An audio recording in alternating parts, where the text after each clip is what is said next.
Weekend സ്പെഷ്യലായിട്ട് variety ആയിട്ട് എന്തുണ്ടാക്കുന്ന ആലോചിച്ചിട്ട് ഞാനിത് അവസാനം എത്തിപ്പെട്ടത് ഈ ഒരു ചിക്കൻ റോസ്റ്റിലാണ്. ആദ്യം തന്നെ നമ്മുടെ ശുദ്ധമായ വെളിച്ചെണ്ണയൊക്കെ ഒഴിച്ച് സെറ്റാക്കിയിട്ടുണ്ട്. അതിലോട്ട് ഇതാ ഇഞ്ചി വെളുത്തുള്ളി ജീരകം ചതച്ചതും പച്ചമുളകും കറിവേപ്പിലയും കൂടി അങ്ങ് ആഡ് ചെയ്യാം. ദെൻ നമ്മുടെ മെയിൻ ഇൻഗ്രീഡിയൻ്റ് ആയിട്ടുള്ള ചിക്കൻ ഇത് ഓൾറെഡി നമ്മൾ മസാല പുരട്ടി സെറ്റാക്കിയതാണ്. നമ്മുടെ ചിക്കൻ റോസ്റ്റ് റെഡിയാക്കാൻ ഈ ഒരു മസാല മാത്രം പോരാട്ടോ, കുറച്ചും കൂടെ പൗഡറുകളും കൂടെ ആവശ്യമുണ്ട്.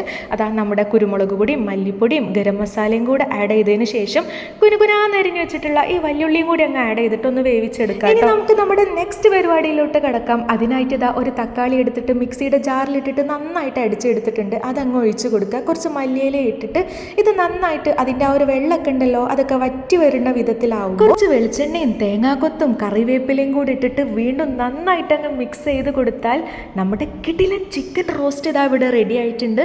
നിങ്ങൾ എന്തായാലും ഒന്ന് ട്രൈ ചെയ്ത് നോക്കുക. നെയ്ച്ചോറിൻ്റെ കൂടെയും പൊറാട്ടയുടെ കൂടെയൊക്കെ ഇത് അടിപൊളിയാട്ടോ.